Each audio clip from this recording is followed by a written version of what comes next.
Yo, what is going on, guys? It is the SGR Command today with a College Football 26 Ultimate Team video, and today I'm going to be teaching you guys how to make coins here in Cut 26 Ultimate Team. In case you guys didn't know here in the channel, all I do is post no money spend methods, so if you guys are looking for coins, train points, or XP, this is the place to be, because like I said, all I do is post no money spend methods. If you guys have any questions, comments, or concerns on today's video, make sure you guys leave a comment down below. I answer pretty much all comments, so yeah, feel free to ask away. Game just came out today. I've taken the time to play for about 4 hours, and these are the best coin making methods I've found so far. You can see I have 446K. Not all that has been grinded. Full transparency. I'll never cap to you guys, never lie to you guys. I did get some platinum players with the pre-order points that I had, and I used that towards that bankroll. But I'm going to teach you guys how to build your bankroll right here and really work your way up into making coins. So starting off, you guys are just going to need some coins to get started. Today's stuff is very simple. You only need about 12 to 15K to get started with these methods, and we can really start building and making more coins as we go. So to get those first few thousand coins, I would recommend just playing through these early access challenges. If you're watching this video right now and you have the game, you're probably going to want to go through this. You can basically play through any solo challenge, though. You can have a trash team and get stars very easily in most of these challenges.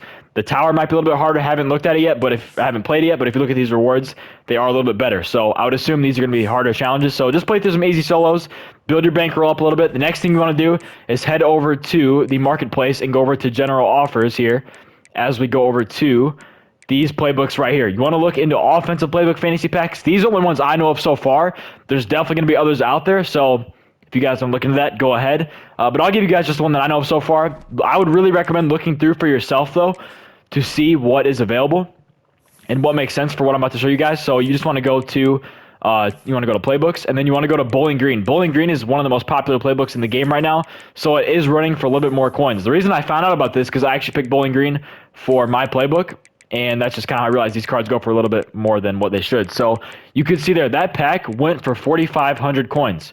That's what that costs, and now I got to find Bowling Green again. This is the hardest part, is actually finding Bowling Green. It's right here, and you can see right here, 4,600 coins. I have seen Bowling Green go for 6,000 to 7,000, 8,000 coins, so you guys can look into this and just basically repost these cards. This will get you about 2,000 coins. These aren't going to sell fast, just so you know. These are not going to sell fast, but it's just something to make coins in the background. Once you guys work way up to about 12 to 15K, this is where the coins can start rolling in. So I'd recommend doing this while you're in between head-to-head games. This is going to be the strategy and method that I kind of go about doing this. You want to look into wide receivers at the 80 to 81 overall range, and you want to look to target 80 overalls at about 13.5K, and we can resell them for about 17 to 18K. So if you look at this price right here, these cards are 17K. You can see 81s are running up to around 20 to 21K. Just depends on how good the card is, I guess, but 20K right here for 81s. So you want to look to target 80s at 13.5K, and you're going to want to resell at 17K, basically 17.1K, all right? And with these 81s, you kind of want to look to snipe these for about 16K. It's going to be harder to find 81s, I've found, from at least what I've looked at so far, but 80s for 13.5K, this is their unfiltered price. People don't know, if you filter cards down even more, it actually displays these cards for better value, but not everyone knows that. So they just look at the screen here and they see all these wide receivers here, and they just want to buy for 17.1K. That's not the best way to do it, okay? Not the best way to do that. So if we look here at wide receivers, we then want to go to different conferences and stuff. So I just like to filter by conference. It's easier. Don't go by individual team. This just makes more sense because you get to see a broader range. 14.1K, you could still make profit off this card here. It'd only be like 1,000 coins. So if you want to, you could try to resell them for like 17.5K, try to overvalue that card.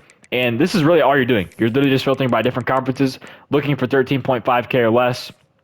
And that's all, like right here, 13.6. There's a couple of them right here. You then resell for 17.1.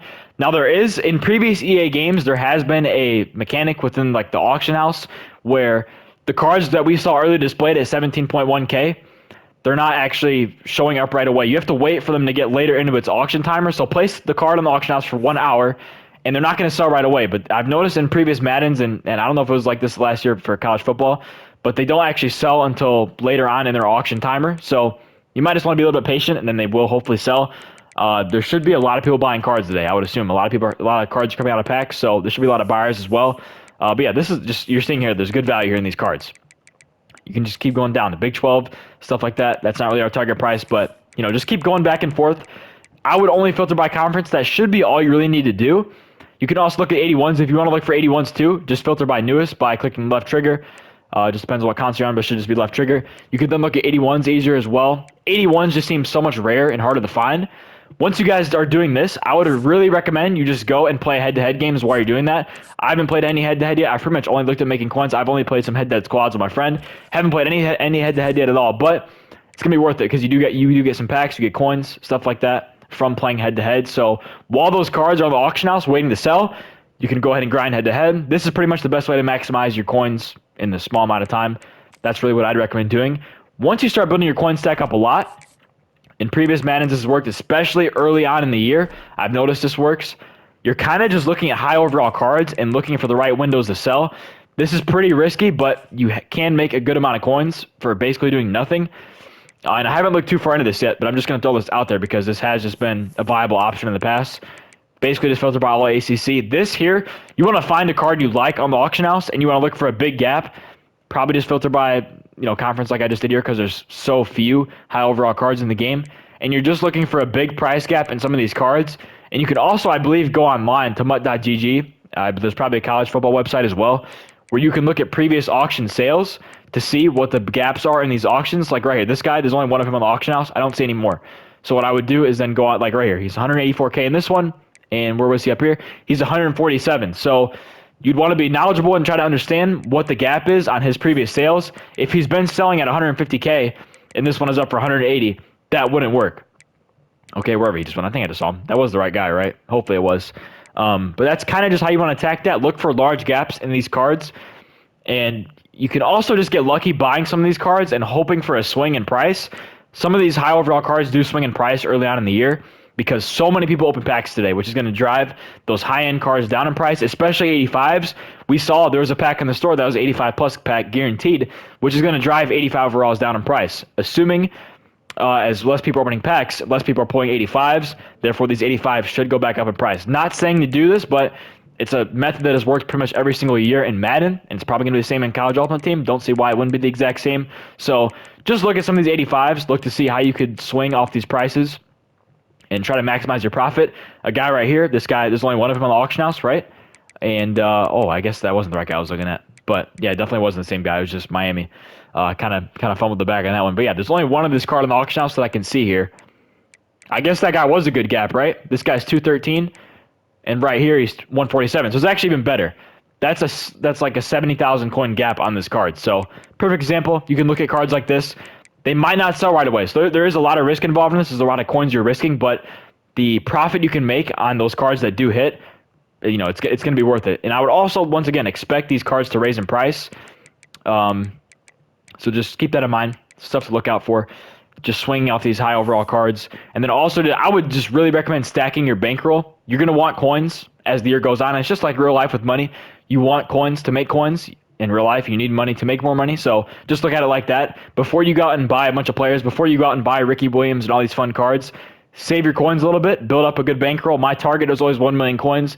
Generally speaking, if you have 1 million coins in Madden or cut, you're gonna be able to make whatever coins you need. You can build it on any set you need. You can invest in any cards you need. So just try to hit that 1 million coin mark, and then you can start expanding and building on your team. So just some tips there, early game stuff like that. You guys can look out for. Mainly right now, while there's not a lot of promos and stuff going on, a lot of sets to build, just look to flip those 80 to 81 overall cards. That's what I'd highly recommend. So just going over stuff like that, something to keep in mind, and then maybe playing through head-to-head some of these challenges. If you want to go and finish those tower challenges, I'd recommend that as well. Grinding through your field pass. Just going to be easy ways to make coins and maybe even getting lucky out of some packs. Out of the few packs that I pulled an 83 overall, I think it was, that was going for like 300K. Maybe it was an 84 overall, I don't know. It was a free safety. So that's how I made a lot of my coins. I got lucky. It's that simple. So sometimes that's what it boils down to, giving yourself opportunities to get lucky. I know I haven't posted in like 560 days. I didn't really like Madden last year, so I just didn't really even play it, honestly. I barely played it at all. So it's that simple. I didn't really play Madden last year. And I did play some college football. I thought it was all right. Just haven't really had time to post. I want to say the last time I posted a video, I was just starting a new job, and it has just been busy ever since. But I kind of want to find time to post videos. I enjoy posting, still enjoy playing games. So hopefully you can see some more consistent content from me. Definitely missed it. I'm not going to lie. I was thinking about it like all week. I told myself I'm going to get back into posting videos no matter what. I'm going to find a way to make time. So just thanks for everyone who has, taking the time to watch these videos and support me over the years on the channel. And for the, maybe the 5 people that are watching, just want to know, I really do appreciate it. I don't take you guys for granted. So that's all I have for you guys today. Hopefully going to be posting basically every single day. whether it's coins, trading points, or XP, like I said earlier in the video, this will be the place to be. So hopefully you have a great rest of your day. Thank you guys so much for watching. Stay safe for me. Peace out.